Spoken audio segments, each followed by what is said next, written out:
In this part of the tutorial, we're going to add in the design specifics. Now, it's important to give each of the design fields names to tell what the user, what they do, and to be able to call them in the code. So for each field that we've added to the layout, we're going to give it a name and an indicator as to what it does. For example, the cost input field will perhaps have the name cost, and it will have some kind of text to tell the user exactly what goes in that field. So at this point we have our basic app layout. Again, just to clarify, I'm in main.storyboard. So this is what our app will look like. Well, this is the basic design. We'll make it look prettier later.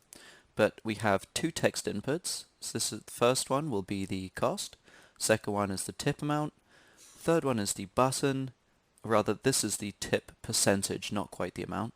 This will be the button that calculates the total cost and prints it out, and the label is where the total cost is going to print.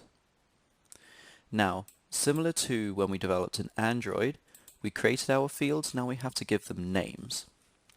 So let's follow the same naming scheme we had. I've just selected the first one here, which we know is going to be the cost, so let's call it txt cost, because it's going to take in text or display text, and cost is a fitting name because that's exactly what's going there. Now right now it says text. I don't really want that, so we're going to get rid of that label. This is in text field, which is just in the properties panel. And instead we're going to add a placeholder. Now in Android we had hints rather than placeholders, but it's the same thing. As soon as you click on these and start typing, then the placeholder disappears.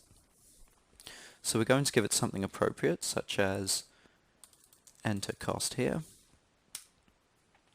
because that's exactly what we'll be doing when we use the app. Good stuff.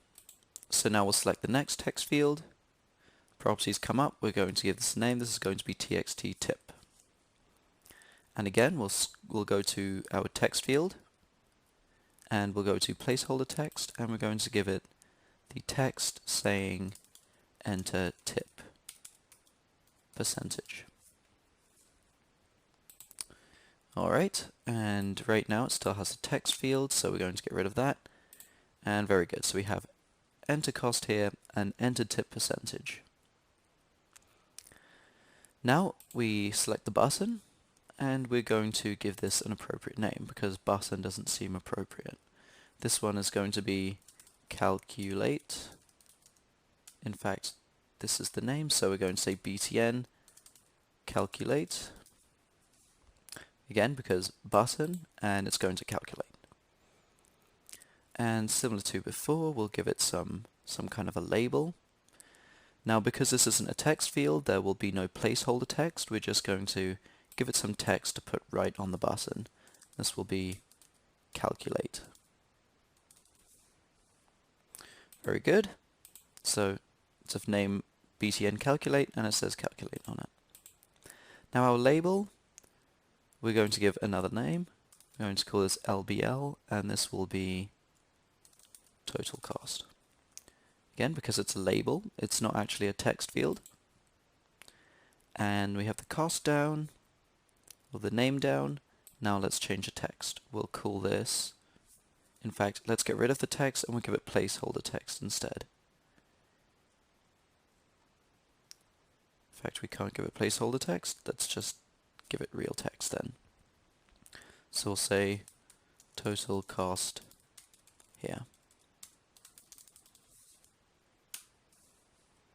Alright, so this is our basic layout now. We have the same layout as before, a text field, but we now know if we were to run this app, we now know exactly what's going on.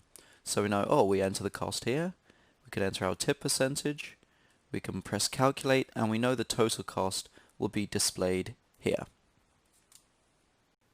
In this part of the tutorial, we added in the design specifics to our layout. So we did that by giving each of the fields a name and an indicator as to what it does. The text fields had placeholders where possible, and the button had a name, and the label had some kind of an indicator as to exactly what will be displayed.